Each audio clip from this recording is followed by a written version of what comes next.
Without further ado, man, let's get to it, man. Welcome to another episode of Interviews with the Foreign Magazine, man, where we go beyond the basics, man. We delve into the ideas, thoughts, and journey of each guest that we sit down with, man. And today on the platform, we got none other than Ju Cash in the building. What's going on? Hardbody. Yes, sir. How you feeling, my guy? Feeling blessed, man. I'm feeling blessed, bro. Yes, sir. Yes, sir, Appreciate man. you having me too, bro. For sure, man. Appreciate you for pulling up, man. You definitely, you know, if you know the history, man, you played your role, you know, sure. in Detroit's hip hop scene.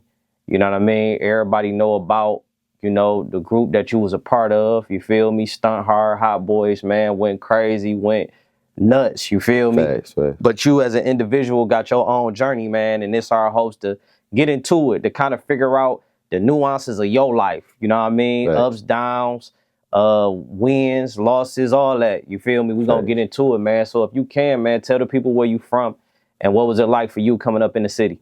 Shit, originally I'm from West Side, Pearson and Linwood, be exact. You feel me? Down there, by the way, 3rd Marshall Elementary School and shit like that. You feel me? You know, growing up though, coming to the city, shit was like regular, like for real. It was just always getting into some shit. You feel me? Like classic hood movie type shit. Right. You know? Right. Growing up, parents and shit, they in the streets, habits, dealing with habits. I got siblings that's raising me and shit, and you know what I'm saying, they in the streets and shit. How many siblings you got? I got 2. I got an older brother, older sister, you feel me? And when you say, you know, moms and pops, you feel me, habits or whatever the case may be, what's some of them things? Drug habits, bro. Gotcha. You feel me? Like, I ain't gonna lie, I come from an era, like, I come from that classic, like, 90s, like, movie type shit. Like, mama on drugs, daddy, like, working man, but got his own shit going on, his own little demons and shit. So I come from that, and then my siblings really like my older brother, that nigga 10 years and like 10 months older than me. So he was like a parent, and my sister like 8 years older than me. So they was like the parents, and learning a lot from them and learning shit real fast, you feel me, that I wasn't really supposed to learn. So that's how I kind of grew up, and I was always smart, you know what I'm saying, very educated. I really ain't really want for nothing. You know what I'm saying? How we got our shit maybe been like the wrong way, you know what I'm saying? But growing up, I really couldn't complain far as on like my upbringing. I can look back as an adult and be like, certain things shouldn't have happened, or I shouldn't have been exposed to certain things. But growing up and just overall, and me standing here today, though, I do appreciate my upbringing and everything I went through in my childhood and everything, because it made me get you cash, you feel me? Real talk, made you who you is, man. And that's the thing, too, you know, going through them hardships. And when you going through it, it be kind of tough. But in hindsight, you know, even when we make our own mistakes as parents and just certain little, you get what I'm saying? Yeah, certain little stuff, you kind of just look at this shit a little bigger. You get what I'm saying? And you just appreciate every struggle, everything, you feel me? Because it make you who you is today, for sure. Right. If you could say though, like, what was one of the most like traumatic experiences for you growing up on Puritan, and kind of just something that really kind of shaped everything up for you, like a moment, a situation, something that you saw directly that just kind of messed your head up or whatever? Shit, it's a no-brainer. Like, I had lost my brother when I was 14 years old, you feel me? So like, I was just stating the point that he was like a parent, you know what I'm saying? He was like, quote unquote, like a Superman role model, whatever you want to call it, you feel me? So when I lost him, that was like, that shook up my whole world. That shook up my whole family, you feel me? And we small, so it shook us up, and it just like took me to a place where I guess I was grieving, but how I was grieving was like, didn't know I was grieving, you dig what I'm saying? So certain shit I was doing, I started like, just kind of like engaging in the streets. Like, really, I'm gonna be honest, bro, when my brother got killed, that's when I like really jumped off the porch for real. Like, I was engaging into like shit, going like bad shit growing up. You know what I'm saying? Like I said, I was 14, he died. So when I was a kid, I was doing little bad shit, fighting and gangs, banging and all that type of crazy shit. But really like jumping into the streets and really doing, you know, big boy shit. Yeah. Like, that's when my brother died. So, you know, that shit shook my whole world up, and it changed everything. And it also had made me just fall into music, though. Like my guys and them been doing music, you feel me? Like years before my brother got killed, you feel me? They been doing music. You feel me? Rocaine been making beats and niggas been had mixtapes out. Like we had So like, you knew them even at 14 and early I knew age. them. I met all of them like 12, that range, like 12, like Same 7th grade. neighborhood. Not even same school. Like you know how it started. Like you meet one or two, and then you meet they relatives and they friends and people from their hood, and you know everybody click. Like I ain't gonna lie, like we like damn near like we like the product of like of the Meech babies. I say that shit to my guys all the time. Like our era and shit from from when Meech, you feel me, was doing what he was doing far as on like the BMF shit, just having motherfuckers link up and shit from different places, different states and shit, different hoods, different backgrounds, different gangs, enemies and shit, right?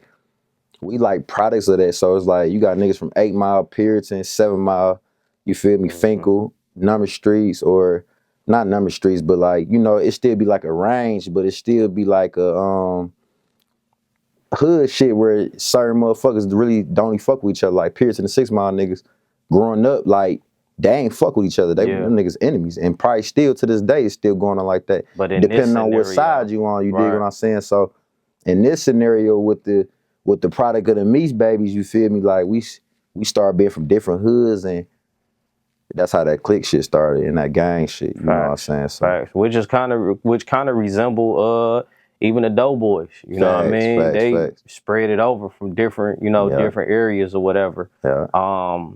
When you just to kind of rewind, if we can walk our way through it, that day, and of course, if it's too sensitive, then you ain't got to go into it.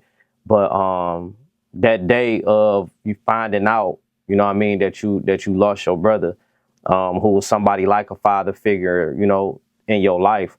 What was that day like? What was the cause of his situation? Right. Just talk a little bit about that if you can. I mean, that day was weird. First of all, we was like, it was spring break, you feel me, in my 9th grade year. So that spring break, we out of school. I still was going to school, of course, you feel me? So we out of school for like a week and a half, a week. And we was also doing the music still, right? And we had like our high school buzz and shit going on. And you know what I'm saying? Around the time my brother died, we all still was in high school, you feel me what I'm saying? Besides like one member, you know what I'm saying? But so when he died in that day, like that week, we had like performances and shit, you know what I'm saying? Like that whole spring break was kind of fun. So the group was already formed at that time. The group we been formed, like I said, bro, we had like around 2014, I'm gonna be very accurate and precise, bro. Around 2000, not 14, I'm sorry, like 2011, that's when he got killed, whatever, 2011. We had like 2-3 mixtapes out on that Piff, YouTube, and we still was burning CDs and passing them out, selling them. Press Play still was popping around the times we dropped the mixtape. We dropped our first mixtape 2009. It's not hard to get stunted now. It was on that Piff, and we was messing with Press Play. You feel me? When you go and pay a certain amount of money to get your CDs pressed up with the covering and everything, you feel me, and be able to pass them out. And we was going to like the Coast for Kids and football games, basketball games. Remember, we in high school, so we putting in the work like that.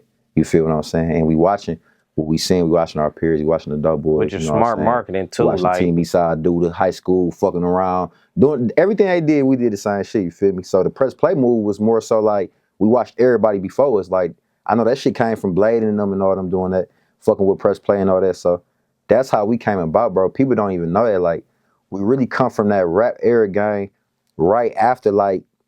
We in the same era as Doughboys, Cash Out, and Team Eastside gang. You feel what I'm saying? Like we really come from up under them niggas in the same era. Like when we was dropping music, bro, we was looking at them like shit. Our shit got to be right because they coming different. You feel what I'm saying? They weren't coming blading them like how they videos was. They weren't coming like that. They was coming like how that shit is now, like professional and shit. You feel me?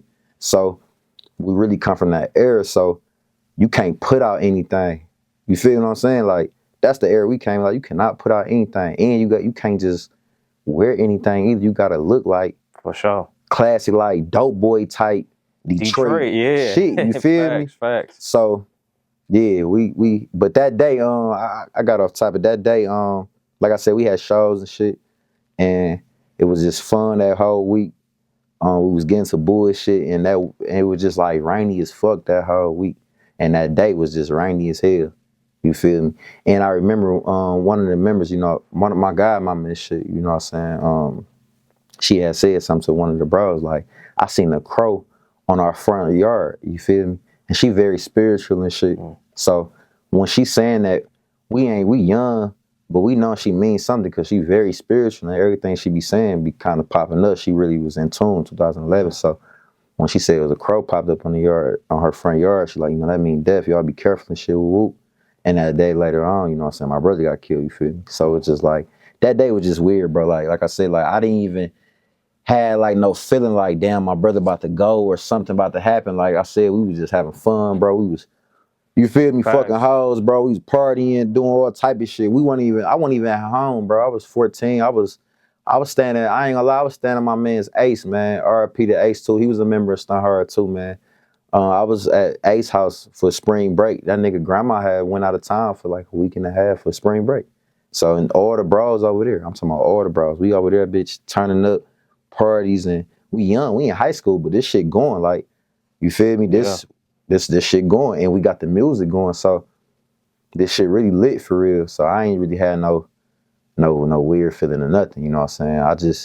I do remember going inside the house when I seen my brother and shit coming from like party and all that shit. He kind of like had like a down demeanor and shit, like he was always a serious dude, you feel me? But he was like down and shit, head down type shit. So I'm like, was kind of just peeping that, like, why the fuck your head down? Like, why you so down and shit, you know what I'm saying? So, but as far as, you know what I'm saying, I ain't see the signs, bro. For sure.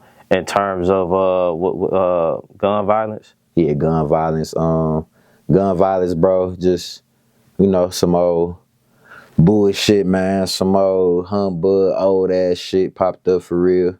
Right. And, you know, I ain't had no control over that shit.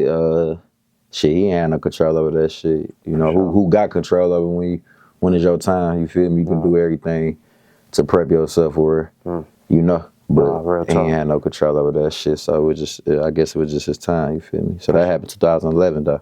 Yeah. So. Yeah. And so moving forward, y'all already got motion. Like as you say, y'all following a blueprint, hitting schools, pressing out y'all CDs, all of that type of stuff. And that's the last of that era where you actually, before the, you know what I mean, the streaming and all of that, like where you actually was outside with it. What was the most memorable part about those early days? You know what I mean? Was y'all called Stunt? Well, obviously, because you said y'all dropped the first project in 2009. So y'all was already called that, established that. Was it Stunt Hard or was it Stunthard Hot Boyz already at that time? It was Stunthard. Who came up with the name? My man's, so this should be like a little battle in between like the group and shit and the guys. Like my man's Mo, right? I remember my man's Mo, my man's Mayu and Rokan, you feel me? They was fucking with the name because we had a name before. Like I said, we was cliques. So we had a name. We was originally CTR Rich Niggas. We was doing the number shit, like, you know, your numbers be the letters and shit. So we was 287 Rich Niggas, right? So when them niggas went to high school, that CTR shit was kind of dead, of course. You feel me? So they like, shit, we need to come out with a new name. Now, from my understanding, if I'm lying, I'm flying. But from my understanding, we got the name from Drake. From he had the song Stun Hard. I stun hard. I do it, niggas. You know what I'm saying? So, and I believe that Mo had came up with the name Stun Hard. You feel me? So that's how that shit. That's how I believe and remember. Where do the discrepancy come in at though? Like somebody who say something different. It be more so. It be other motherfuckers who be saying shit. There be other members, original members and shit. Yeah. But them niggas be lying. Like literally, though, they be lying, bro. Like, you know what I'm saying? Like, what you think? They original members though, but they be lying. Like, bro, that ain't how we came with the name. What you think, man? Like, cause with y'all, bro, you know what I mean? And of course, we're gonna get to, you know, where you at and your individual thing, but this is an important part of history. And I don't think that y'all get the acknowledgement that y'all deserve, and kind of, you know, being one of those groups. Like, Facts. you know, it's, if I ain't mistaken, is of course Doughboys, Team Eastside. Was it Band Gang and then y'all, or y'all and then Band Gang? It was us then Band Gang. Right. Yeah, it was us then Band Gang. Band Gang. I heard about Band Gang like 2012, like the end of 12, 13. That's when I heard about Band Gang. So you will go on record to say that y'all literally was the next big thing after Team Eastside. I ain't gonna say like, as far as a group music. I'm gonna be honest and shit. I ain't even gonna be politically correct either. I'm gonna be honest. Like, on the next big thing and shit, we all feel like that, right? So, far as on like I said, that era, bro, like, when we was doing this shit, they weren't fucking with us, though. You know how you be seeing the interviews and everything, and like, you got all the Team Eastside members and shit, like, they be saying like they won't fuck, like you hear Face and all them say like they won't fucking with our sound and shit. They won't fucking with us though, like for real. So we was like big in like local shit, like locally, you know what I'm saying? And then it go from the crowd, like we had, this shit is a sport, bro. Literally, like music is a sport and it's a science to it. So if you break it down, the next big thing, we all feel like that, you feel me? Amongst my group, you feel me? But I can go on record and say that like we was more so established then or before Band Gang, but they was like right there type shit. Yeah. I'm not gonna say that they wasn't like together as a group and shit, but I'm talking about far as on like putting our name out there, we was there first, you feel me? Yeah. But we always fuck with them and shit, you feel me? Like even when we first heard about them, we always like linked up. Locked in, yeah, yeah. I remember Pops was actually saying something about working with Rose or something on a video or something like that. Yeah, you talking about Javar? Yeah. Javar shot go crazy. Javar shot go crazy. He shot, we had a video called Throwing Bands. He shot Stop Lying. That was like my first solo single. He shot 4 videos. I just can't remember the other one, but he shot the videos for sure. Yeah. You know what I'm saying? He wasn't the first to do the video shit, but he shot our shit and our shit went crazy. For sure. You know why you think though that y'all don't get the recognition? You think it's because y'all didn't stay together long enough? You think maybe if y'all stayed together long enough that when they mention, because right now, as soon as a person be like, you know, who was the, you know, most pivotal people in Detroit rap scene in this era, the first thing that everybody say, Doughboys, Team Eastside. Yeah. And it kind of stopped right there. Even though, like, yeah, go ahead. My bad to cut you off. No, you good. I just feel like we don't really, it's just like a lot that plays into that. Like, I don't think we really get our recognition like that because, number one, we didn't stay together that long. When the I was on us, you know what I'm saying, we was kind of like fresh, right? And then broke up. And number two, you know, like not trying to put nobody down or no shit like that, you feel me? But our grind, like, was kind of different, or like making a name for ourselves and shit, and just trying to just like get out here. So it kind of took us a lot longer. So if you say some shit like, shit took Team Eastside, or it took these members or these guys that was in Team Eastside or Doughboys some time to get there, just imagine how long it took us to even get that light or that eye that we had, you feel me? Yeah. So, and it's just like the wave of like how the world was looking at Detroit, the music, we was just like in the underworld for real. So when we did have some shit on us, it still wasn't getting seen by the rest of the world. Yeah. You feel what I'm saying? I remember certain states would tap in on our YouTube and shit like that early in the day, but it wasn't crazy how it is now when you getting all these crazy ass views and streams. And then social media, when we came out, Instagram wasn't doing shit. It wasn't on Instagram when we came out, it was Facebook. You feel me? Facebook. And then Twitter had just started popping for like us. All the celebrities had Twitter, but Twitter started popping us for us. So we was tweaking our Facebook and Twitter and then YouTube. You feel me? So it was like kind of hard to like sell yourself and shit. We used to record videos of us doing shit, like how people vlog and shit. We used to do all that shit all the time. Like we used to record fights.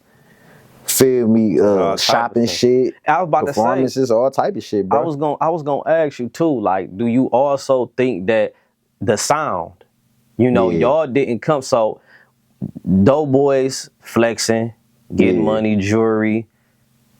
Team Eastside, shooting trips, lean, Facts. hustling. You know what I mean? Gritty hustling. Yeah. Y'all on that. Yeah. Guns out. You feel me? Like it's definitely the sound. Yeah. Like the sound changed with us. Like, Doughboys. Shit, I'm an active player in this sport. So to me, Doughboys, you know, of course they come from like blading them and shit. You know what I'm saying? That's where they come from. But that's their era. That's what they doing. You know what I'm saying? That's what's going on around, like flexing and buying Al Woos and Tim's, and then, you know, True started popping and shit like that. You know, like whatever blading was ran and flexing and shit, they just really did the same shit. You know what I'm saying? It just time changed, technology changed. You know what I'm saying? So shit different. As far as with Team Eastside, they did come like, I remember back then, bro, like when I was young doing this shit, and people used to be like, oh, Team Eastside like they like Doughboys, they like the darker Doughboys. Like, no, the fuck they not. They coming with something different. Like, they ain't never really came. They started coming with like black tea type shit. Yeah, You know what I'm saying? Like, they was coming black tea type shit. They was talking about hustling and shit, but it was like black tea type hustling. Yeah. Like, it's like the underworld hustling. Like, facts. Like, nigga, I'm gonna sorry if I might rob you. As soon as I sorry you feel me? Yeah, for sure. And then, you know, we like, far as with us or our sound, like, we kind of like really like adapted to like Gucci Mane sound, like the old Gucci Mane LaFleur sound. You feel me? Before this new shit, and then before like the Goo-Wop sound, we was like kick a dough. Yeah, like we was on that type shit. Jeezy, the old Jeezy, Trappin' Ain't Dead type Jeezy, shit like that. So all our beats, if you just pay attention and do your homework on the beats with Rocaine been making our beats. Like, he been making beats, nigga, since 2008. Nah, you know what I'm saying? He just had to get cold and sweet and harder, you feel me, at the elevate. So, you feel me? So, yeah, like, our sound really came from, like, that dark-ass South type, you know what I'm saying? And with them raw lyrics. With the lyrics coming from, you know, what we seeing, who we watching this shit, you know what I'm saying? We still got to talk about what the fuck we talking about. We can't say this shit at Gucci Mane, you know what I'm saying? Because, you feel me? We from the D. Like, this shit ain't about the, what the fuck he talking about? Like, we know what he talking about, but that shit, we will never wear that shit in Detroit. Facts. Not going nowhere with that shit on. You're not about to do that shit for real. So, it can be the music, but the words got to be Detroit. So, that's how we, like, really adapted to our sound because, like I said, the beats, bro. You know what I'm saying? We was, like, just attracted to them dark-ass, turn-up, you know? We call them dark beats, dark-ass, turn-up. Which beats is the like same that. thing. Yeah. Rodon perfected that. Nah, like even when we listen to the industry, facts. The industry sound like Rocaine right now. Yeah, when him and Vez did they thing. You feel me? Like the whole industry, all the beats, like they got that dark Detroit blend to it. You know what I mean? So I could definitely see that inspiration. You feel me? And even the rap cadences, you know, like I was listening to your recent song. You can tell that influence that you got is like that Goo-Wop and that you get what I'm saying? Like you can hear it, you know, even with Pots, you can hear it. Like you know, y'all rapping about reality, but it's not like it's a lot of space in between the words. Like y'all not rapping, like it's like talking. It's talking. Yeah, it's like shit talking. Like it's different. It's like it's like us being around the gang and we talking about something like shit, this what I'm about to do. I'm about to go step on him, fuck her, go back home, take a shower. You feel me? Like it's just like that's how I come from. And like it's just like a talk, like a for sure. You feel me? What influence do you feel like Chicago had in y'all? As far as our shit? Yeah. Chicago, they only influence with us was let me be honest, bro. I'm not gonna say that they had an influence on my whole gang because before like the Chief Keef wave came, as far as on like Rocaine fucking with Chief Keef, it was only a certain amount of us. Like, I'm capping. They had an influence, gang, but it was really more so Sosa. Sosa had the influence. We was like hip to all the Chicago artists and shit, but I was watching that nigga. Yeah. Because I just felt like it was just like how how they do that one shit, when they be like, niggas be like in different dimensions, like, Oh it be my like God. somebody like you, like, doing the same shit, but you over here in this time yeah, zone. I know this, what you talking you dig about. what I'm saying? Like, not Yeah. no lame shit, but on No, some real no, shit, no, I like, know exactly what so you're I was saying. watching Yeah. him and shit because before he even made the name and shit, I was already in tune to him on YouTube. So I was watching everything he was doing, like, everything, you feel me? And I'm like, damn, that shit's similar to us. It just like, it wasn't no copycat shit. It was just like, damn, them niggas on the same shit we on. Let's just talk about, let's get a Detroit version of it. Yeah, like, yeah, them niggas like, I don't know, bro. Like them, I don't know. I don't want to put them down and say it wasn't no influence, because it was an influence on me, like, far as with Dog, like Chief Keef, he was an artist, like one of my favorite artists, especially growing up and shit. So I was watching him and I was influenced by him, and then the others, you know what I'm saying, that came after him. But far as my whole gang and they sound, niggas been rapping for so long and shit, like, them niggas really didn't really watch them and be like, yeah, we want to do that. Like, no, like, we was more so watching Doughboys and Team Eastside, like, but what about we want to do that shit, you feel me? Niggas that we around and seeing, like, we got to do this shit. Like, the Chicago niggas, we like, oh, okay, it's okay to talk about the guns and shit, like, all right, bet. That's what I mean. And I think that's more so of that, you feel me? Like you said, like, it's okay to talk, because in Detroit, bro, that wasn't a popular thing to do, bro. like to hear some young dudes, you feel me, talking like y'all talking, on what y'all on. Even when you fast forward and you look at, like, the YouTube era, like, even in Chicago, bro, you got people that call themselves Big Clout. Facts. You know what I mean? Facts. Like, they chase the clout. Yeah. You know what I mean? And at one point in time with YouTube, you know what I mean? Like, it was that time and space where it's like, we about to put this shit on camera. Facts. We about to beat some niggas, you know what I mean? Beat some niggas' ass on camera.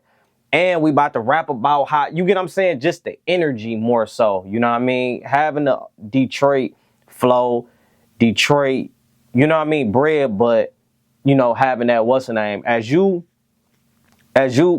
first I want to ask, at what point in time before, how long was you able to, like, get a real run with the group before you end up going to prison? Like a real run, like when we start, like, being seen and shit, and like motherfuckers knowing, like when it was up. Probably like, I got a real run, probably like I said like 8 months. Like, we dropped Go Crazy, the video that, like, put us out there in April 2013. Like I said, we been having shit going on before then, but that was like our breakout song. That was in April. I got locked up in November. So, you know what I'm saying, whatever that math is, you feel me? Yeah. That's like the run where I was going everywhere and motherfuckers know exactly who I am. Police know who I am. You feel me? So you saying it was like that though? You saying like it was to the point where the hook knew? No, like, I ain't gonna lie, like when we first dropped, like, the hook had us scared, like had me more so. So like when we was getting a love from the fans and shit, I wasn't receiving it like, hell yeah, like I'm lit, I'm known, I'm popping. I was more receiving like, damn, I'm hot. Damn, I got this blick on me. I know I just did this shit probably like 20 minutes ago. Motherfuckers talking about what up. Did they see me what I just did? Like, you know, and then I started having to, like, kind of like chill out on what I was doing so I could start receiving that the right way. Like, oh, motherfuckers fucking with. And then you gotta remember too, bro, like, growing up and shit, we stayed in shit.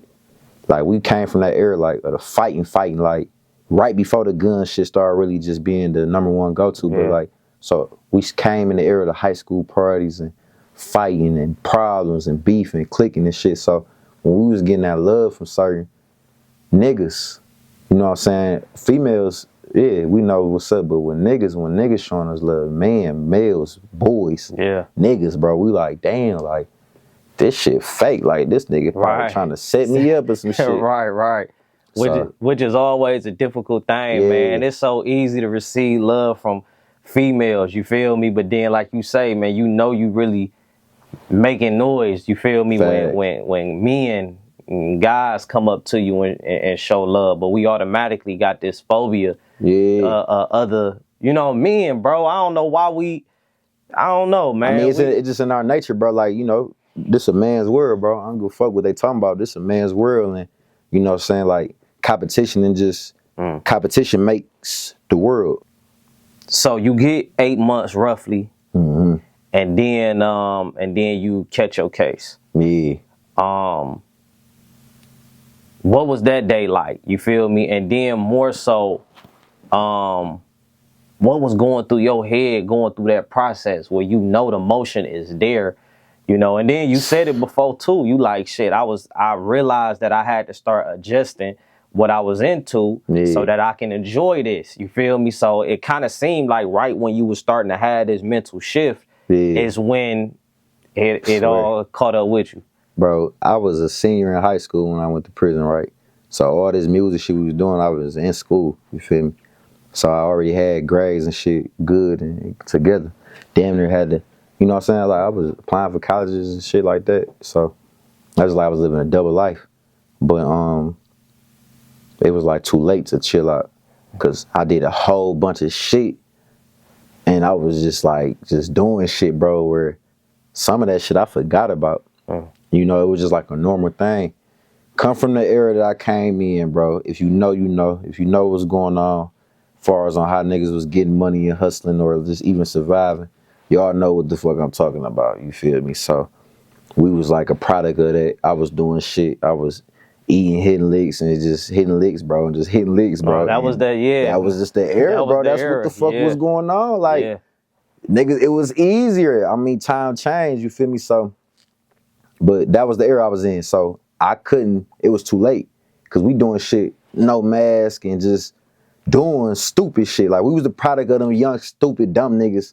They all niggas dumb. You know what I'm saying? We was the product of that. So it was too late, bro. Like with the shit I got locked up over it, bro, I did that shit probably like a year before I even got, probably like 8 months before I even got caught some old shit. And I'm like, damn. And it was some shit I wasn't even supposed to be doing. Like we was so hot when I was doing shit, they was knowing that we was doing shit. Like they was knowing exactly who was doing it to them. Like they was used to be like, that's Juke Cash doing that shit. Put that shit on Twitter, like Juke Cash just, or such and such just. Damn. You know what I'm saying? Like that's how hot. So you like, said bro, it was going like that to where they knew. Bro, it was so hot. Like it was so hot. I'm gonna put this out here. It was so hot, bro. Like. Like motherfuckers used to tweet us, gang, like right after we do some shit. Like I'll take somebody's shit, bro, and this the era. I don't do that shit no more. No, for sure, no. You know what I'm saying? And to be honest, like just a disclaimer too, man. Yeah. All of this is history, so that people will know what a person been through to be. You get what I'm saying? Yeah, where they at? You feel me? Just to understand and know the person and just know the journey. You get what I'm saying? Bro, you know what I mean? Like you said, bro, that's old shit. You was a kid. Like really, you was a kid. High school, bro, that's a kid. Yeah, just figuring it out, trying to make a way for it. I don't give a fuck. I'm not ashamed of it. Yeah. I ain't gonna lie. Cause at the end of the day, nigga, I'm a product of my environment. This is what the fuck I was doing. We was on bully time. And we still on bully time. It's just not that. You know what I'm saying? So we was bullying shit. Like that's how I was looking. I was just bullying shit. You feel me? Come here, give me that shit. You know what I'm saying? Shit that I was watching, shit that I was around. You feel me? I'm rapping, I'm doing shit. I'm seeing niggas like, you know, I'm seeing niggas like DMX and shit like that on the rob and tip and just being like, I'm like, that's what we on. Then it just changed. So that's what we was on. I'm not ashamed of this shit, but if you know what was going on back then in Detroit, you know what the fuck was going on. And people used to know exactly who we was. Like, oh, they did that shit. And you feel me? So it was just a matter of time for a motherfucker to get caught for doing that shit. For sure. You know what I'm saying? That's what happened. So it's just like, when I did get caught, I had that little run. And then when I did get caught and knew that I wasn't like about to come home and shit, cause like we been in the streets, I know how the jail shit go, you know what I'm saying, just by other people experiencing and hearing shit, and got homies and shit that's locked up, so I'm knowing like, all right, maybe if I get like 2 years or something, I'll be straight. But when I got my time, and I'm like, damn, that's kind of a long time. I don't know if I'm gonna be able to come out, rap, and just really be, you know, I knew it was a window, bro. But at the same time, I wasn't thinking like, bro, you only 17 years old. Like, you're not even 20. You 17, you feel me? And then, you know, I ain't get that much time. I only did 6 years, you feel me? So I was sick about this shit. Cause like I said, I started chilling out and I started taking music serious, like the actual art of music, you feel me? So I was really wanting to be out here doing shows and going to like show rehearsals, photo shoots, and recording and making songs, and you feel me, being in the studio and just being like the fucking, it's a sport, bro. So just doing everything that comes with this sport, though, I was more so sick about that. And then on top of we starting to get the light, I'm like, damn. And I feel like I was selfish. I feel like, damn, I put in so much fucking work for this shit. Like, nigga, I'm on every song, not purposely, but this how it's going. How it was, yeah. So I'm on every song, I'm doing shit, I'm coming up with ideas, I'm coming up with video ideas, shit that people ain't seen before, like doing like 3 songs in one video, you feel me? Like, I'm just doing shit, and I'm like, damn, and my guys, they coming in, pitching ideas, shit going. So when all that shit get taken away, you know I was sick. I was sick as hell, like, damn. Like, people gonna forget about me. I'm like, they gonna forget about me. As you was going through it, do you low key feel like people did? Hell yeah. When you out of sight, you out of mind. That's just how it go. It's just an unwritten rule, and you can't be mad about that. You know what I'm saying? If I really want to take this shit serious, I should have never. Like I said, bro, we've been doing music. Music been around me forever. Even before niggas was doing badass street shit or whatever the fuck you want to call it. Music been around me forever, so I could have been took it very, very serious and stayed out of trouble and shit because I know right from wrong. I knew right from wrong, bro. So I knew the shit I was doing was bad and I ain't give a fuck. You know what I'm saying? I knew it was consequences behind that shit. At the same time, I feel like I was grieving too. You dig what I'm saying? And I just didn't care because of how I was brought up and my upbringing and everything. You feel me? But I could have been took music very, very serious as a, you know. So that's just me just taking accountability. Like, bro, been took music serious. Motherfuckers that's out here doing this shit and that's not taking it serious and they got the light, you should know, like, bro, you should know, like, I should stop. Like, you got a choice, bro. Stop that shit and take that shit serious. Because I know what the fuck going on behind closed doors.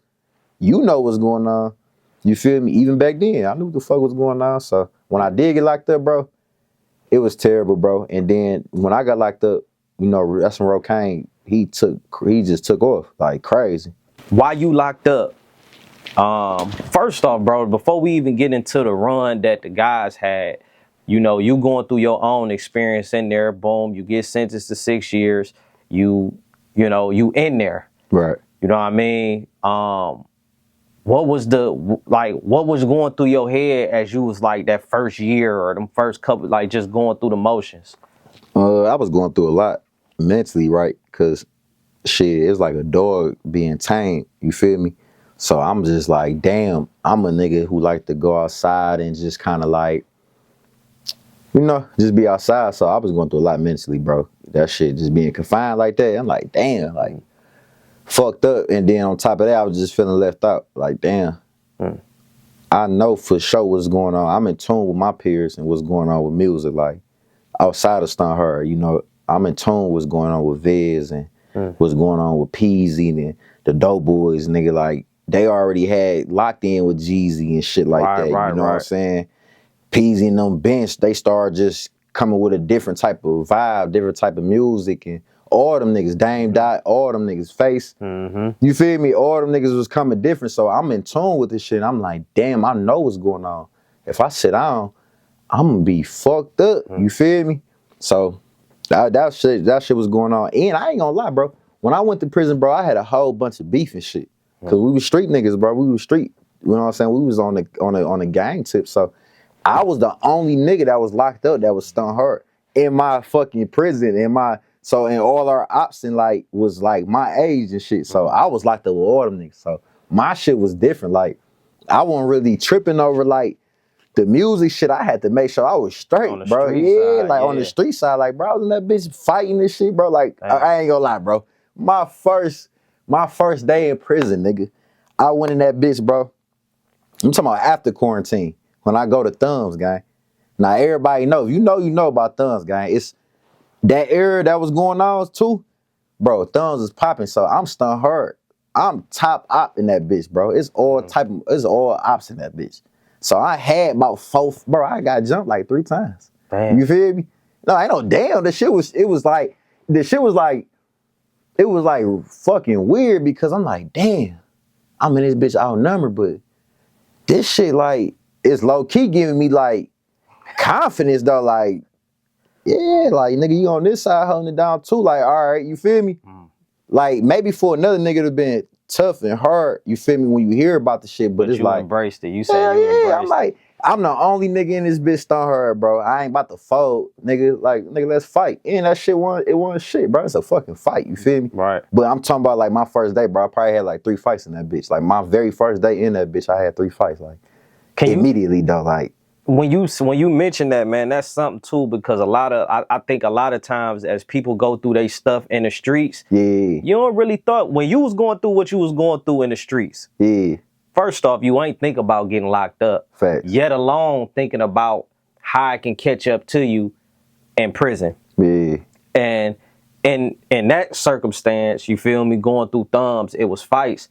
But it's other circumstance too where people have a lot going on, you get what I'm saying, and then it's a different type of energy on the big yard. Mm-hmm. You know what I mean? Where you know, you I've been feel a part me? of that shit, yeah. If you can, bro, like just real quick, just for the youngest that's thugging and doing their thing, you feel me? Like just kind of talk a little bit about accumulating beef and how important it is to kind of not make so many enemies. You feel me? Like from my personal experience, like when you do accumulate a lot of beef and you're in the streets, it's definitely a guaranteed. It's a 50-50 chance you're gonna get locked up and go to prison, bro. And if you know what I'm saying, beef with niggas your age and them niggas been locked up, them niggas that you seeing your ops saying free, them niggas are in them prisons. You feel what I'm saying? This ain't no shit to scare nobody. This is some shit to be cautious about. Like, you might be in that bitch outnumbered. That nigga might been in that bitch 5 years and he done made friends with these niggas from Flint, these niggas from Saginaw, these niggas from over here, and they don't give a fuck about you. They don't know you, nigga. They never even been in Detroit. They just fuck with dog that's from Detroit because they been gelling together. So niggas gonna get on your ass. You feel what I'm saying? Now these niggas might be bitches. These niggas might be bitches. But it's just the fact that you gotta be mindful. Like, strength is in numbers, gang, especially in prison. You know what I'm saying? Fuck all that shit when niggas be talking about all that. I been in that bitch thugging. I was sleeping in that bitch like a baby. You feel what I'm saying? But it's strength in numbers. And niggas gonna use numbers on you, bro. Especially when you go in that bitch. It might be like a psychological battle. Nigga might just scare you because he got numbers. These niggas might be bitches, though. You feel what I'm saying? So you gotta be mindful. And on the big yard, you know what I'm saying? This one we was on a juvenile yard. So we was in prison, but everybody over here was 17 and under. And then the niggas that was on the other side of this unit that we was in, if they was 18, they had hiders, so they wasn't able to be in general population on the big yard. Fuck they hide up, get in trouble, get hurt by somebody, something like that, you feel me? So I had all my ops on that side, bro, and that shit, you feel me? That shit was like, it was different. It's definitely an experience. Like, shit, I met some good motherfuckers. I met some niggas who roll with me, niggas from different cities and shit, like, you feel me? Different towns and shit, like, nigga, I fuck with you, nigga. I'm riding with you just because, nigga, you holding it down. For real, though. So that shit, it taught me a lot, you feel me? It taught me a lot about bitch-ass niggas, for real. It taught me a lot about strength in numbers. Like, niggas really bitches when they numbers and shit. Because a lot of them niggas I caught by themselves, and it was just, they was dog food, you feel me? Them niggas was on the menu. And it's like, damn, you ain't around all these niggas no more. Your ass, you pussy, for real. So it taught me a lot about myself, about people. And it just gave me confidence, like, that shit I was rapping about, that shit was real. Yeah, nigga, I stand on that shit, like, nigga, that shit real, nigga, like. Cause a lot of people ain't doing that, man. You feel me? Like, a lot of people, man, when you see 5 people, you know what I mean? Or more, you know what I mean? I'm talking about these niggas in that bitch, I'm like, damn, bitch.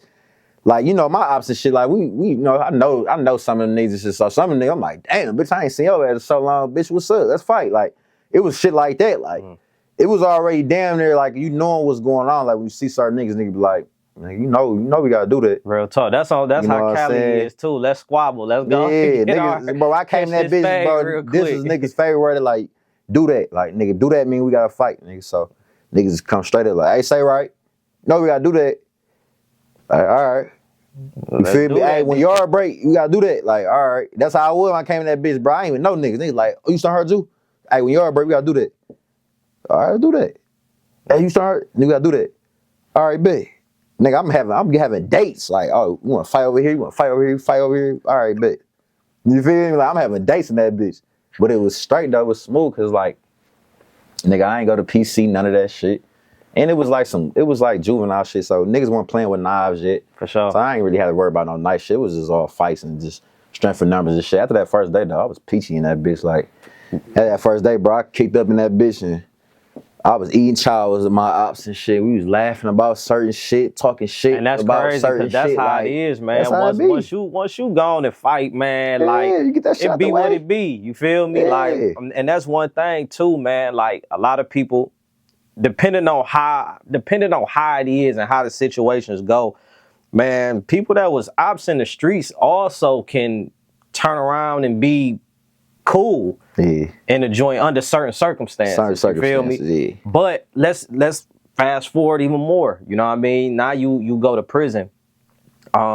Question that I did want to ask because everybody know, you know what I mean, your affiliation. Facts. You feel me? And going through that process, you feel me? Was you already banging before, or did you start banging in prison? No, I started in prison.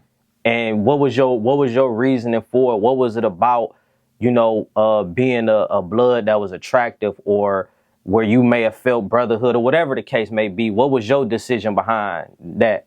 My decision behind that was more so like the niggas that was riding with me and shit when I had that situation, them niggas is bloods. And they like what they see, you feel me? They're like, all right, you standing on it. I remember my man's and shit, his name Tank and shit.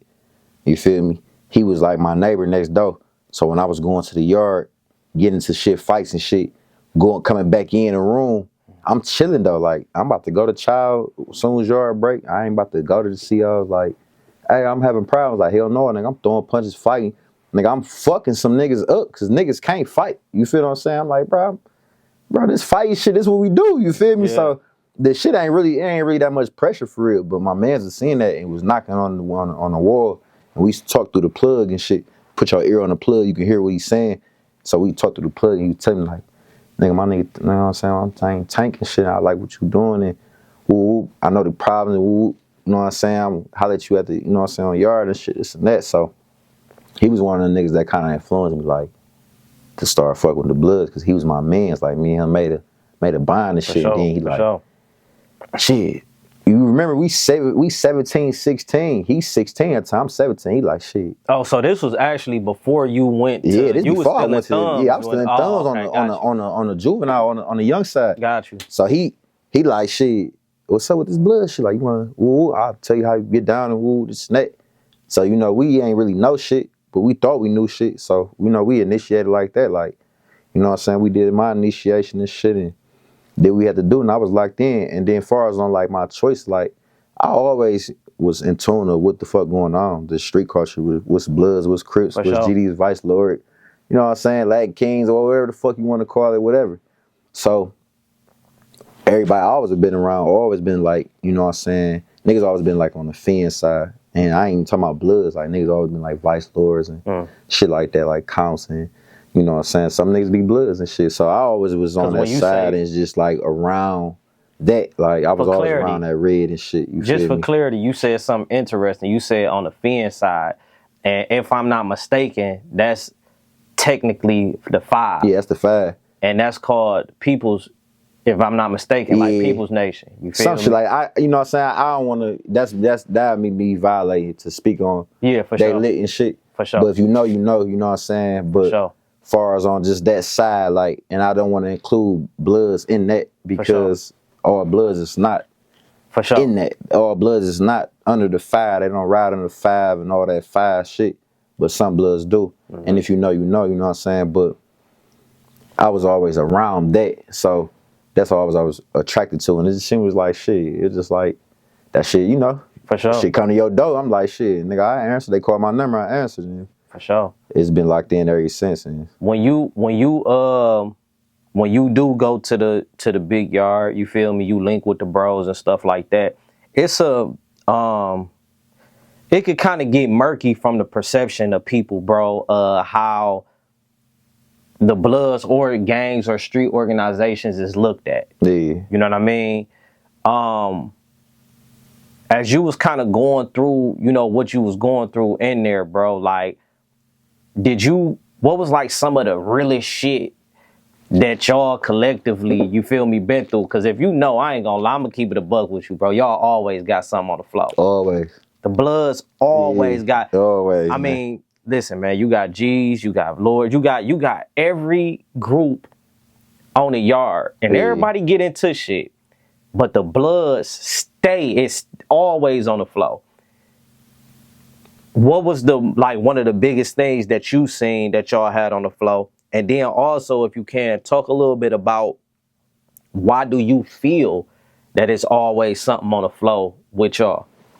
The biggest thing, it was like a few situations that like opened my eyes up to like life, right? And to like gangs and just like the politicking part and just the gang culture period. One of them was like we had like a damn near like a small race war at one of the prisons I was at Pugsley.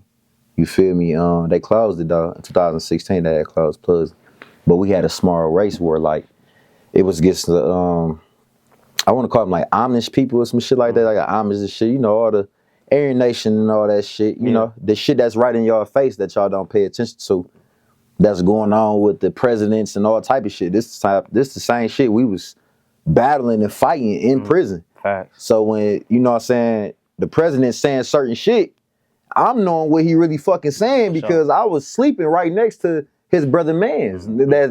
That's gonna tell you what he really saying for real. So that opened my eyes up because in 2016 we had a race war. I forgot how it started, bro, but it started between like one of them and like a GD and like a lord, a vice lord. And you know, when it be certain, when there ain't shit going on in the yard, bro, niggas know how to coexist, bro. You feel me? You a vice lord, GD, count, blood, whatever the fuck, you know what I'm saying? You gonna know how to coexist. If it's peace on the yard, it's peace in the yard. Niggas gonna do their time, go home. Don't set shit on disrespect. You know how that shit goes. It's rules to the shit. But at the time, it's peace on the yard was, you know what I'm saying, between everybody.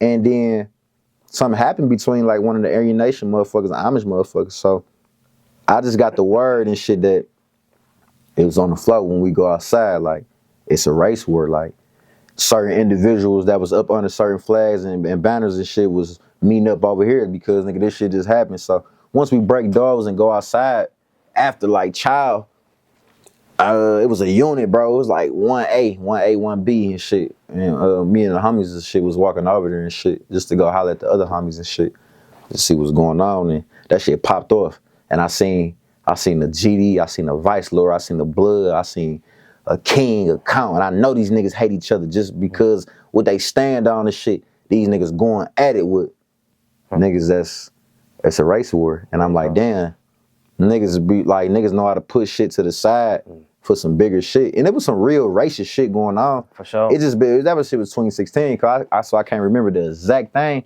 But that was like more something that taught me something in life. Like, all right, this racism shit is serious. And it ain't just with blacks. Like, it ain't just with niggas, bro. Like, you got the Latinos and shit really standing on that shit. Like, I be seeing certain Latinos and shit that be like, more so like against us, the color, but you got I be other like, bro, what the fuck y'all on? Because the ones I was with, because them the ones that really know their history. You feel me? You really know your history. You feel me? Mexican, Latin, like, bro, we all the same for real. So the ones I'm with, they on the color side, and I ain't having that racist shit. And it don't matter if I'm a count, you a fucking G. You know what I'm saying? Like, how important is that though, man? That's a valuable, like, I'm so glad that you said that, man, because with so much going on and we look at the world, like, even when you talk about, like, you know, the stuff that's going on in the politics and how that can affect us, we don't know what the streets gonna look like if they get to marching down our blocks, you feel me? But we worried about, you know, no disrespecting nobody, but we worried about 4s and 5s and GDs and vice lords and all of this, but then they come hit the block and we don't want to unify. You get what I'm saying? When the essence of all of this shit was rooted in protecting the community in some degree. You know what I mean? So what you saying that is a valuable lesson. You feel me? That I feel like people should really pick up on. You feel me? Understand the big picture. In those moments, you feel me? At what point in time is you getting the word that the bros is going crazy? I'm talking about like At what point in time I was that? getting the word from like I got locked up in November 2013. I was getting the word from like my Oh, so next this was week. immediate. You wasn't far like, removed because when I got locked up, we was already buzzing like a motherfucker. Like that summer was crazy. That summer of 2013 was crazy. That's when we was like getting recognition from our peers and shit. That was big to me, bro. Like getting recognition from like dope boys and TV side and niggas like that.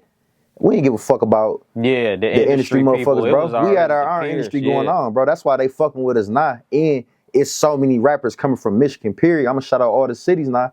Because, bro, we been fucking with music. You feel me? Like, we been doing this shit. We been popping. We been like, we been turned. Bro, Detroit we been feel like we top over every fucking city. And, nigga, we the best. You feel me? Y'all just weren't fucking with our music. But we was, you feel me? So, niggas went platinum in the street, bro, in the city, you feel me? So, we was getting, like, that recognition from everybody, bro. You feel me? Summer, like we was going to shows and motherfuckers want to take pictures with me and shit. Yeah, I ain't never had that shit. I'm like, damn, motherfuckers want to take pictures and it's people want to like get around. They singing the words to this. You know what I'm saying? Before I got locked up, bro, I did 3 shows with that buzz, that crazy so buzz. You felt it. I did 3 shows, so I'm like, even damn. long after that. So that success came immediately. Yeah, bro. I'm talking about really going to the show. They gotta escort us in and. All these girls and shit screaming. It's niggas over here screaming. I don't know how old they is or whatever the fuck, but at the time, I'm a kid, bro. I'm 16, 17, motherfuckers screaming for me and shit, like rapping my shit. I'm like, damn, this is where all this work. Cause nigga, I work hard for my shit, you feel me? So that shit was like, that was big. So I got the word from that. Like, soon as I got locked up, like, yeah, it's still happening. It's going crazy. It's going up. It's just building. So it was crazy, bro. Talk about, let's talk about the fall. Yeah. Do you feel like it would have been what it would have been if you was home? I don't feel like that. Me personally. Just off the simple fact of I always had this conversation with all the bros separately and shit. I used to not try to like own up to that shit like, damn, if I didn't got locked up, everybody been together. I used to be like, nah. But I feel like that for real. I always feel like that. I just try not to put it out there, but just what we was on, bro, as a whole, you feel me? When you got a group, bro, and we young, bro, we like, it's gonna be leaders in that group. Whatever group you guys gonna be leaders, bro. And I can say that I was one of the leaders in certain areas. Yeah, everybody's a leader in a certain area, gang. Leader in you know what I'm saying? Right. So in the area of like unity and just like that brotherhood, that family shit, I was top of that. Cause you gotta remember, bro, it goes from when my brother got killed. You feel what I'm saying? All my members was like with me every day. Them niggas was actually, some members was there when he got killed. Like, some of them niggas was the niggas who told me, like, it just happened. Like, he just got shot. He just got killed. Like, come on. You feel me? So, that bond could have been that thing that if you would have spoke, so I held that, bro. Feelings would have been like, damn, we got to do. You get what I'm saying? And that shit, bro, me losing my big brother, bro, and like all the members haven't met or been around my big brother, but the ones who have and the ones who didn't, they already knew like how important and how significant that was. So we always kept that bond, gang. You feel me? So it's like, I do feel like if I didn't get locked up, if a fall was gonna happen, it wouldn't have been like that. Like that. It would have been a different type of way. It wouldn't have happened like that, bro. Like, it would have happened differently, like way differently, you know what I'm saying? Because you can't say how another motherfucker would feel about another motherfucker. For sure. I just talking about your personal opinion, what you feel, and from the vantage point that you see it. Facts, no, bro. 100. I definitely get that. I guess just in doing the research, it was the fighting, the pulling up, the fighting, just the go crazy, gang. I feel like crazy. I feel like it was the cameras, because, bro, and I try not to speak on this shit. I always tell the team and shit, like people that's in my corner and shit, like, bro, when I do like interviews shit, I ain't gonna never speak on that shit. I'm always. But I just want to get this shit clear, bro. The cameras is what made everything fuck up. Because the pulling up and fighting, that's real street shit, bro. Yeah, that happens. If a nigga can walk away without getting killed, bro, we can make this shit happen. And like, We can, now you see niggas squashing beef and shit. Artists and shit want to squash beef and all that type of shit, right? But this was supposed to been happen. He tried that shit. You know what I'm saying? If you know, you know. He tried it. He tried to put the guns down, let's fight. You feel what I'm saying? Now, the camera shit, you know, this clout shit started coming into play, bro. 10 years back for real. You know what I'm saying? Like, niggas really want clout. All these apps popping, Keep, Kick, and Periscope, and all these lives and shit that's new. So niggas like, yeah, let's record this shit. So I feel like the cameras was what made that shit crazy. So, but what I want to say is, with him recording and people recording, let's get this understood, bro. We was recording fights of us with each other and like shit, period. Like raw video footage when we had iPod Nanos, bro. Like I can honestly vouch for that nigga and be like, nigga, I had his iPod Nano with the camera on that bitch. I used to be recording fights and shit. So, right. We used to record going to fucking Fairlane Mall, Fudd Workers and shit. So it wasn't really nothing new when niggas like he recorded that shit or people was recording. I'm like, damn, that's what goes on. But the world reacted different. Like, everybody see this shit now, bro. Only people that was seeing that shit on them iPod Nanos and shit, it's us, gang. But everybody see this shit. So that just had everybody to start talking. And then now you got emotions, egos, and pride. That shit just a bad mix, bro. For sure. Regardless if somebody would have lost a fight or won a fight, if anybody see that shit, he wouldn't have gave a fuck about that. And dog wouldn't even gloat about it. And y'all would have shook up after that shit, smoke after. And nigga, you probably would, whoever won that fight, you probably would have needed that nigga right there in that next moment. And wasn't even worried about that fight. Bro, I done fought all my bros. That shit that the niggas was doing, I done fought all them niggas.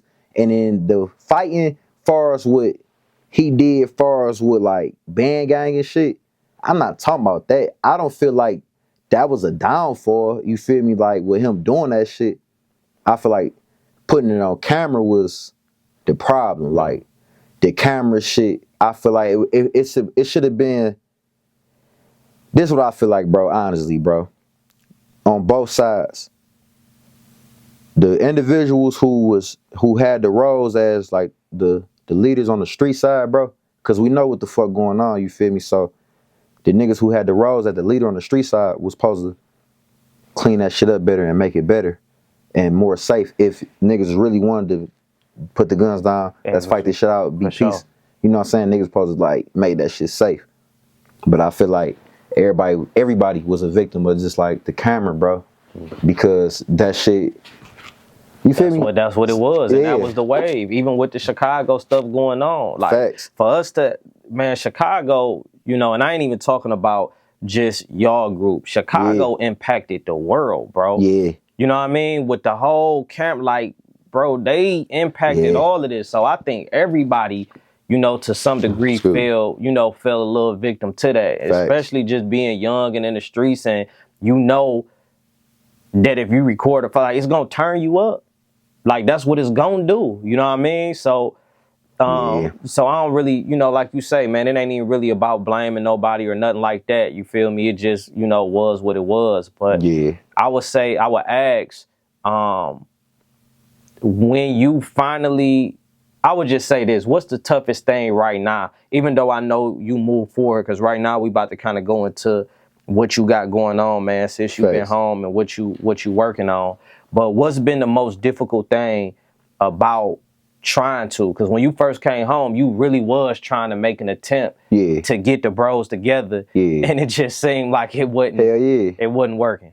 Man, I wasted time doing that shit because the hardest thing was trying to change somebody's feelings towards somebody, and I wasn't there to see why they feel like this. You know what I'm saying? I can only hear both sides, and then, you know, it's two sides in the truth. So that was the hardest thing, and then me not just being mature enough to just accept somebody's feelings and kind of put my feelings first. Like, bro, I want y'all to squash so we can do this shit together, but them niggas don't want to squash it because it's for whatever reason. It's like, and I gotta respect that. So me, that was the hardest thing, and I just recently like had to like kind of like accept that shit. Like, fuck that shit. You know what I'm saying? Not fuck it, but fuck that part, like trying to get that shit back together, is like I wasted time doing that shit when I could have been focused on something else, and maybe figure out another way to try to get that back together. But I was just stern on just like trying to link motherfuckers and have motherfuckers talking, like low key, kind of like playing both sides, bro. Yeah. Because on some real shit, bro, when relationships break up, it's split. It's two sides, guy. Now, some people be left in the middle. Some niggas choose sides. I decided to stay in the middle to try to link everybody back up, and that started fucking up relationships with me. Like, now I'm having friction over here, and I'm having friction over here, see that. over here. I saw that moment, even with the Kid L interview, and we had an opportunity to sit down with Potts and just the feedback, and I kind of seen you kind of interjecting, you feel me, just really trying, like, bro, I could kind of see your intentions behind. I think everybody saw your intent, and you was just more so just trying to say the things like, man, shut your bitch ass up, man, like, not even on no disrespect, but just like y'all are my brothers. If anybody could tell y'all to shut up, it's me. You know what I mean? And that's what you was attempting to do, but it just wasn't. It kind of seemed like it put you in a situation where people start commenting and saying certain things to you, and then you just kind of like, man. I had realized it was over with when I started getting the same answer from both sides. Like, no. At first, this side would be like, then this side would be like, well, certain motherfuckers. And then this side would be like, no, and this side would be like, no. Then this side would be like, maybe. Then this side would be like, well, just not this person. So it'd be like, it's never gonna happen. I'm like, it ain't gonna happen. Then when I finally when that Kid L shit came out and all that, I finally just accepted it. Like, okay. When I started getting backlash from like from both sides, like, you shouldn't be doing this or you shouldn't be doing that. I'm like, okay, now everybody on the same page. Nah, you're saying no, you saying no. It is what it is. It's cool. You feel me? Now though, don't feel bad when I say fuck all this shit. You know what I'm saying? Now y'all gave me a way I can be like, shit, fuck this shit. Real talk. I ain't that shit either. So I'm here to say, like, nigga, I ain't Stunthard. I ain't none of that shit, bro. Like, it's Hardbody. It's Hardbody, gang. I'm Hardbody and associated with money kind of music, gang. You feel me? And it's new shit going on, and I tried, you know what I'm saying, and that was some shit that I chose to do. Ain't nobody asked me to do that shit. I chose to do it because of, our upbringing of the music shit, bro. Like, so I try to just get it back together, but I ain't tripping, bro. Like, I fuck with everybody that's on both sides. Like, it ain't even no side. I fuck with all the members, bro. Like, I'm cool with all them niggas. I got love for them, bro. Even ones that's like mad and like, bro, I got love for all the guys. Like, those my niggas. Like, you feel me? Right now, ain't nobody never did nothing like maliciously to hurt me or no shit for real. Niggas might have talked shit or some shit, but I don't give a fuck about that shit, bro. I know the goal. You dig what I'm saying? My goal is the same goal it's been since we started this Stunthard Hot Boyz shit. You know what I'm saying? Like, so I'm here to say, like, I'm letting that shit go. You feel me? I'm cool about it. I think I'm overdue from letting it go. I should have been let it go and focus on being a solo artist and letting the world know who is Ju Cash and shit. You know what I'm saying? Like, who is Ju Cash? What is Hardbody and what I got going on? So, man, let's get into that, man. Like, talk a little bit about Hardbody, man. Talk about your connection with Money Kind of Music at GT. As we was having a conversation before, man, you got a lot of love and respect for T. You know what I mean? If you can, bro, just roll that whole thing out. So shit, far as with Hardbody, you know what I'm saying? Hardbody was some shit that I really kind of just stuck with me in the joint, like in prison and shit. I'm sounding like an old nigga saying the joint, but in prison and shit, that was just like a mental thing. I just say to myself, like, Hardbody, you know what I'm saying? I'm going through this shit. Just be Hardbody, you feel me? And then I always like, I was like a Wayne head back in the day, and I remember he just come on the song like Hardbody, you feel me? So, and it just stuck with me, you feel me? And I'm like, damn, that shit do sound kind of sweet to be like a movement, you know what I'm saying? I am Stunthard, and it's Hardbody. It's probably like my own shit, you know what I'm saying? But so that was just something I was kind of like screaming to myself in prison, and then, I had told the bros, like I told Ro, when Ro he dropped a single called Hardbody, And I had told him about the shit, you know what I'm saying? Like, bro, when I get out, you know what I'm saying, them get out stories, when I get out, you know what I'm saying, I'm Hardbody, you know what I'm saying, I'm this, I'm on this. So, you know, he kind of was putting on for that shit too. And, you know, that was just something that I came up with in prison and shit. And I knew that I wanted to be like my label and, you know, just my team and just, you know, I wanted to be more so than music though. You know what I'm saying? So Hardbody's something that I'm still like, it's still my baby that I'm still putting together. You know what I'm saying? I'm still finding team members, figuring out, you know what I'm saying, what we good at, the purpose, and, you know, just trying to just market and rebrand it. Yeah, it's just recreating something else, bro. And that's what it is. It's Hardbody Music Group. You feel me? So, as far as with Money Kind of Music, you know, GT, he been definitely like influence. You know what I'm saying? Just like helping a nigga and just like talking to me behind the scenes. Like we really don't just do too much like showing and shit. You know what I'm saying? But we can have conversations about music and other moves, as far as with fashion and, you know what I'm saying, non-profit organizations. You know what I'm saying? I don't know if y'all seeing everything that he doing. And, you know what I'm saying? Shout out to him. You know, he doing a lot of shit just with money counter music, period. He got a lot of things that's like branching off of that. You know what I'm saying? He putting together events, non-profit organization events. They giving out, you know what I'm saying, clothes and studio time and just trying to help, you know what I'm saying? He giving motherfuckers jobs and, you know what I'm saying, he coming with fashion and just trying different shit and trying to include everybody. And I remember I was like, it was like 21. I was making like, you know, just trying to just make a little run for myself on the music and shit. And he had reached out and shit like I see you, you know what I'm saying? Like, stay focused, you feel me? And you know what I'm saying? He blessed me with a song and shit, and we had a conversation. He was just telling me, you know, he got Money Kind of Music going, and that's some shit that he building and working on. And I believe in all that shit. I'm down, you feel me? I fuck with you, feel me? So, man, a lot of people, you know, not to, you know, cut you off or whatever, man, but a lot of people don't know about the work that GT do behind the scenes. Like, I've had an opportunity to interview a few people, you know what I mean? And even in paying attention, like, bro really got his hands in a lot of stuff behind the scenes, like influencing a lot of people, like to with their music, you feel me, giving them advice, giving them opportunity, just all type of stuff, man. So shout out to G. Yeah, he off the rich poor type.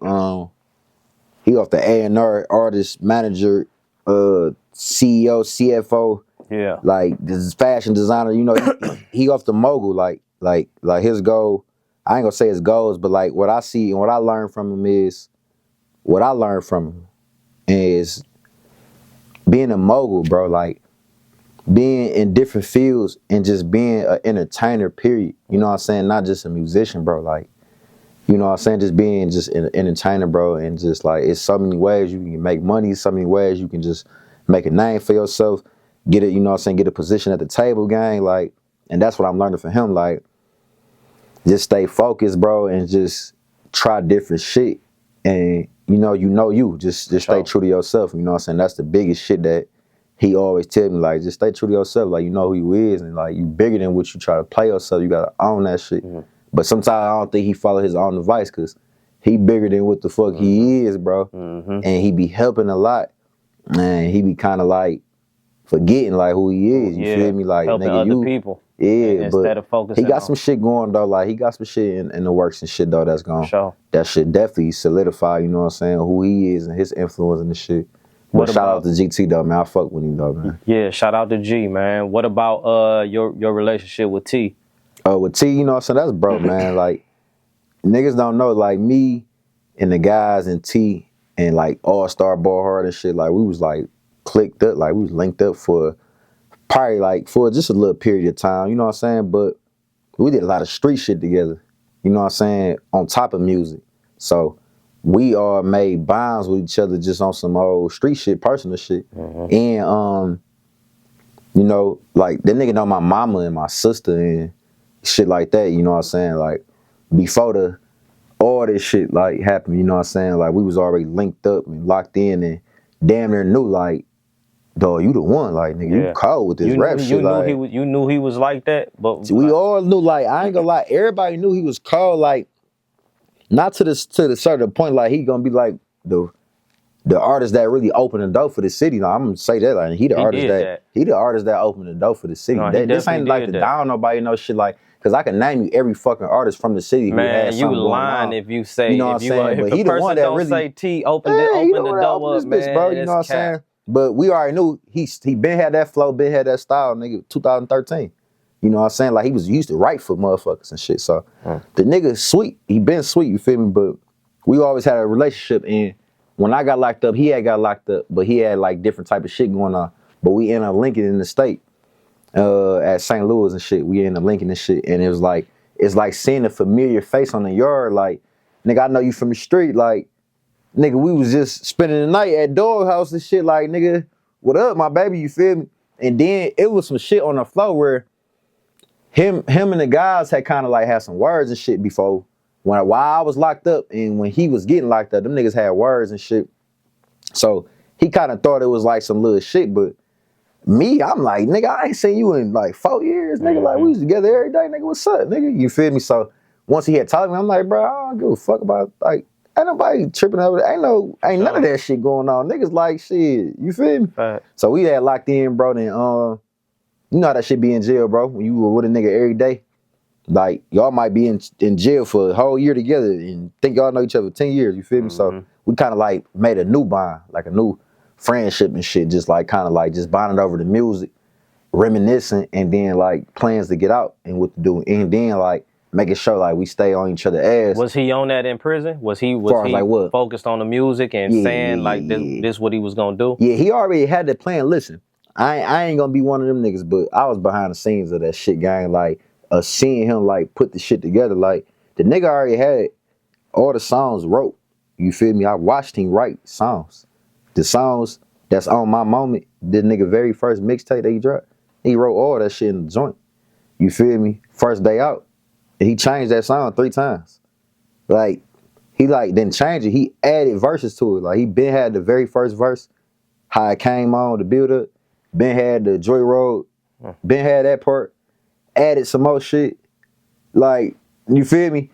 I remember it so vividly because when he said that line that as soon as I get done fucking, put your shoes on. Some when I had them blues on. That was a big ass line that he was saying in the joint to everybody. Everybody like, damn, that shit hard. You talking about put your shoes on, I put the blues on, like what the fuck? Like, you feel me? So, but the nigga always had the plan on like getting out how he wanted to come and shit and everything. So he definitely was on that shit. That was 2000s. What? I met with bro in 2015. We separated. I had went to a different prison, came back to St. Louis. That was 16 and I came back. And then we was like around each other for probably like 6 more months, 7 months, and then boom, he had went to a different side. Then we separated. She ended up getting out and shit.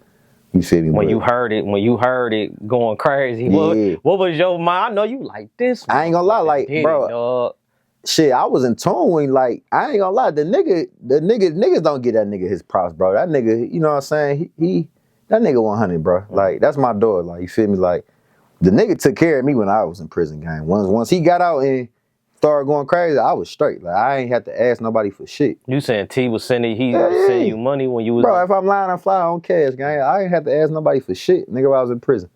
If you know, you know. If you was around me, nigga, you know, nigga. Like I was taken care of in that bitch. Like you feel me? Like I was straight in that bitch. Like nigga, my people was taken care of. Like nigga, my sister was taken care of. All type of shit. Like nigga, I talking to the nigga every day. He sending me pictures. Like the first BT experience the nigga had. Like nigga, I'm talking to him while he out there. He telling me what's going on. Man, like you know what, bro? All type of shit, guy. I think T get a bad rep, bro. Yeah, he get a bad rep. I think T get a bad rep for really having a big heart. Yeah. And the reason why I say that is because like some of the controversy that was around him was really something that I feel like was done from a good play. Like regardless to how it ended, you get what I'm saying? I don't think that he was bringing nobody together. I don't think he was bringing it together with the intent to do some bold. You get what I'm saying? Yeah. He a good nigga. You know what I'm saying? Like he a nigga that he got like a positive mindset. You know what I'm saying? Like you know when people like you gotta stay positive and shit. Like he one of them guys. Like he stay positive and shit. So as far as like just to speak on a little bit what you speaking on, like I don't really think it was his intent to link niggas and shit. Like he just on some shit like, first of all, nigga, I'm popping, nigga. I'm Tee Grizzley, and I just popped this bitch off. Like, nigga, we ain't never had. He come from that era, bro, or that era before this new shit. He was in that era, nigga. Like, Dope Boys, Cash Out, Team Eastside. Yeah. Like when Peasy was like the biggest rapper from the city. Like, yeah, he was when everybody wanted to chase Peasy, bro. Like he come from that era, so he knows. So I kind of can figure out like his mindset was more so like, bro, I'm trying to share this shit for real, gang. Like I don't know how to share it though. It's a certain way you pose to share shit. And that came fast for him. Yeah. A lot of people don't know what they'll do. And you get what I'm saying? Like some niggas don't. When you receive success that fast, bro, like even though I heard you in the interview with the Hip Hop Lab, you was saying, you know, when people say his success came quick, no it didn't, because he was preparing himself. Facts. You get what I'm saying? That's true. But in context of coming home, dropping a video, dropping a song, the time he dropped it to the time he went crazy, you can't prepare for that shit. He manifested that shit. You cannot prepare for that. And at that point, you just going off of everything you know, and you really just on autopilot. And I just think that he was just attempting to do something that was never done before, and he was just sharing the spotlight. But the politics got in the way of it, and it just, you know what I mean? It kind of bro. You got made him get looked at a little, you know what I mean, a little funny. Even though he was, you know, really just trying to do a good thing. And even now, when you see the opportunities that he, you know what I mean, that he give people, and that he, like, in my opinion, man, man, shout out to T. I feel like he do a good job with his platform. Yeah, he do a good job. He got a big ass platform. I don't think people understand. Like that nigga platform big as hell, bro. Like he the original to break the doors open for the city. You know what I'm saying? Shout out to all the other rappers. Like, you know, like Dej Loaf was like the that was artist, the one. Yeah, to break the door down too. Yeah, you know what I'm saying? sure. It's like she kind of like softened that bitch up for bro. Facts. You know what I'm saying? I'm gonna give her shout out for sure, because she was one of them. Yeah, in that era, that time, like that time was like Dej Loaf, then T like slammed the bitch. But you gotta at the same time. It's context, bro. All of it is if you know, you know. Even Dej understand that. Like he came with the straight Detroit flow. Yeah. Hard, like he spoke for us. Exactly. So like that era I'm talking about, he spoke for that era. Like, nigga, this the era that this the shit that y'all was posing. Cause like how he ain't like he came with a new sound. He came to a new sound to the world. Yeah. But to us, nigga, that's classic Detroit. Classic. So how the fuck y'all just not getting hip to this shit and think this shit sweet? And niggas that we chasing and niggas that he chasing and trying to be better than and shit, niggas saying the same shit. Facts. You feel me? So it was just like he spoke for us, gang, like as a whole. You know what I'm saying? Don't get me wrong. You got niggas like Rocaine that linked with Chief Keef and got that recognition. A little, you know, whatever you want to give him as far as on the light in the city. You had niggas like Vez. Vez is doing shit with industry artists, bro. He was doing shit with Gucci Mane. Before T popped off, he did shit with Gucci Mane and other industry artists, bro, and was doing industry shit. You feel me? You know what? I think I found the perfect way to explain it. You can correct me if I'm wrong. T created the first Detroit hit. Yeah, he got the first hit record. That's with a Detroit sound. That's all. The first hit, bro. Dej Loaf, she had a hit, but that wasn't Detroit beats. Yeah, it was Detroit different melody. Yeah, but it was Detroit. It was a Detroit representer. Facts. She was a Detroit representer. Yeah, you feel me? But somebody that created the first hit that sounded like weed. Yeah, that was I ain't him. Gonna lie. He was the first one that had a hit. That's what it really is. And I actually feel like Detroit artists kind of struggle with learning how to make hits because of the way our sound is. Yeah, it's hard for Detroit artists to make hits. Yeah, I ain't gonna lie. Honestly, I ain't made a hit yet, so I don't know what it take to make a hit. But if I can just say from experience about just watching, he didn't know that was a hit. Yeah. He just knew that this bitch was hard. Yeah. But he had other songs that he was rapping like, shit, this bitch right here, the one. Yeah.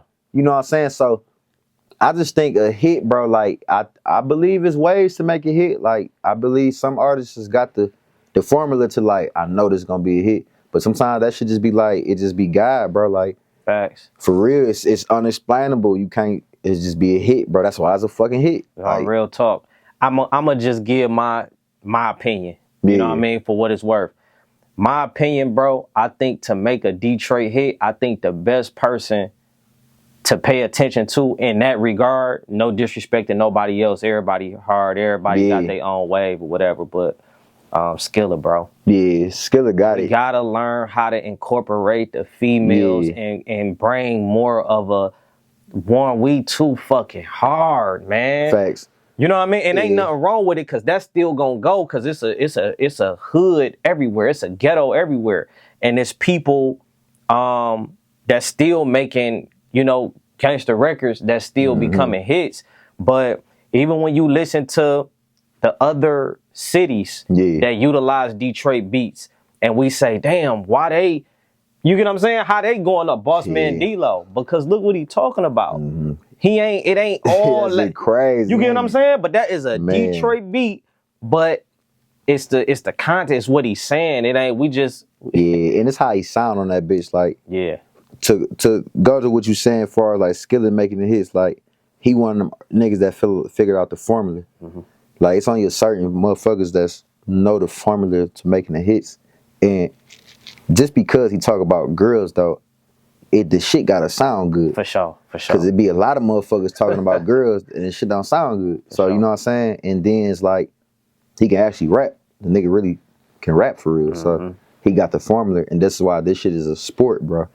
Like, he one of them niggas that I watch and see like, oh, he look at this shit like a sport too. Like, this shit is really a sport for real. So, you know what I'm saying? As far as you say that a lot, bro. That's interesting to me. Like, what makes it a sport? Like, from your vantage point, like, how do you view it as a sport, but what makes it that for you? What is the nuances into rap that makes it, that separates people like you and people that's just doing it? It's been like that because I like people who love the art. Like, I like to do music. I love it. I like to listen to the beat, come up with a flow. Music is everything, you feel me? Like, music change your emotions. So I like the art. I like creating. I like videos, visuals, and shit like that. So I like to, so when I say the sports aspect of it, like, sports and science, it go hand in hand, right? It's just something you can't just be like, this is it. It's always a breakdown, bro. So it's like math, show the work. So when you say this motherfucker right here, this particular artist is good and it's a break him down. Why is he good? Because some people like, you thinking too hard, but like, bro, I bet you he thinking about the same shit. Like, break it down. Why is he good? Why the fuck LeBron good? Why the fuck Steph good? Why the fuck this person not good? Why this person not better than this person? What makes this nigga stand out more in this area than he do in this area? But he know, like, it's just like, you got certain niggas, like, for example, when you look at like Babyface Ray and his videos separate himself from a lot of artists. You know what I'm saying? Because he doing movie shit now. He acting out scenes, and if you pay attention to his videos, it's like movie shit instead of just like being a video. You know what I'm saying? It's like a movie. He taking scenes from Belly. He taking scenes from here. It's a sport. It's like the nigga thought about that shit. Like, I want to kind of come on this type of vibe. Like, and even if he didn't, that's some shit that I would think about. Like, all right, I watched. I'm gonna be quick about it. Like, all right, Janet Jackson for example, right? It was a time where Janet Jackson was telling like her team that she only wanted to wear this type of shit, dark leather, black shit, all red carpets, performances, videos for a straight, like for however long this period, because this was working for her. She's selling this character, she's selling this shit. So it's like, that's the sport part about it to me, bro. It's like the breakdown, like what works, why, the who, what, when, where, how, why. Fire. You know what I'm saying? Fuck the numbers. Like, I ain't talking about analytics. I'm talking about just the sport part, like the art part. Like, bro, he rap like this. He pull his words from here. He pull his words from here. Your playing style. He punch, he don't punch. He write for real. Oh, he don't write. He write mentally, like in his head. Oh, he write before he get to the studio. He like these type of beats. He don't like these type of beats. He rap on these type of beats. He talk about girls. He talk about drugs. He better than talk about drugs than girls for real, or Facts. It's a sport That's thing, fire, bro. man. Chemistry. That's fire. Who make bro. good songs together? Who make good projects together? Like you know what I'm saying? You might be like, shit, I don't want to hear him and him together, or her and him together, but I do want to hear these two girls together, or him and her, or him and him. Like, it's chemistry. It's just like being on the same team. I don't want to see dog and dog on the same team. Them niggas don't work together. Yeah. But dog and dog work together on the same team. Them niggas in the finals, and Facts. it's a sport to it, bro. Like, nah, I like the way you broke that down. Yeah. I feel like you put that perfect. It ain't even no better way to explain bro. That's just what can't it is. say it. Just say like, bro, the music is a sport, and that shit got science and math in it, guy. Facts. For real. Man, you just dropped a new record, bro. You feel me? Got a new visual out, man. Fire, bro. Talk a little bit about it. Appreciate it. And talk about just what's coming up, bro. As we enter into a new year, man. What you got on the flow? Let the people know. So should I just drop a single called Back on Fire? Shout out to CT Films too. He shot the video for me. Been locked in with CT for a minute too. We just dropped it. Go check that out. You feel me? Go watch the video, run that up. I got some shit going. Like, I had really low key took off this year, bro. I had like to figure out like everything far as on like when I say like the sports shit, like how I want to come for real, like. Because everybody doing this, a lot of players now, so you got to be able to stand out and you got to be able to find something that work for you. So I really had to sit back and just like figure out what works for me, you feel me? So with that Back on Fire, I feel like that type of song and just like that's where I want to go. It just seemed like it's pulling from, I used to always get like, people used to be like, you got to come with that OU, that Stunthard you, that OU. So when people used to say that shit, I used to be like, damn, like, nigga, I was 15 when I was saying that shit. I was 16, nigga, I'm grown as hell. Like, I don't even feel like that no more about that. You feel me? But with this song, I feel like that vibe again. Like, Right.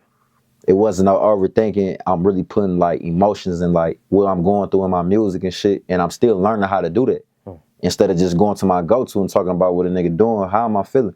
And can it be like something different? Like, it ain't gotta be just like to the extreme of like violence. How am I feeling about this particular situation with my mom or with my ex or my kid or what I see on Instagram? And so I'm more so tapping into that on that artistry, or just like being more vulnerable in my music. And not so to the extreme, but just like talking about love and shit like that, but like what's going on with me for real, you know what I'm saying? Like, I ain't really gotta pop that gangster shit. Like, nigga, that's what I am. I'm gonna always be a gangster. But when we talk about music and the art and the sport, I take this shit serious, like on the art tip, and I feel like that I'm good and I'm great and I got some real talent and I'm a real artist, so I do want to show that. So with all my new shit, more so like kind of showing the art side and how I'm creating my creative process and shit like that, you know, just kind of just tap in with different like flows and shit like that. That's hard. You working on a project right now? Yeah, I got some projects that I'm working on for real. I say projects because I always change my mind, bro. I had shit like set and ready, like this how I want to come, this the title, this how it's coming, this, that. Then I change some shit like, well, let me change the track list out there. I just did these 2 songs. I want to switch these out. Or, no, I ain't feeling like this. I want to come like this. So now I'm at a point where I'm settled now. You feel me? So I am working on the project.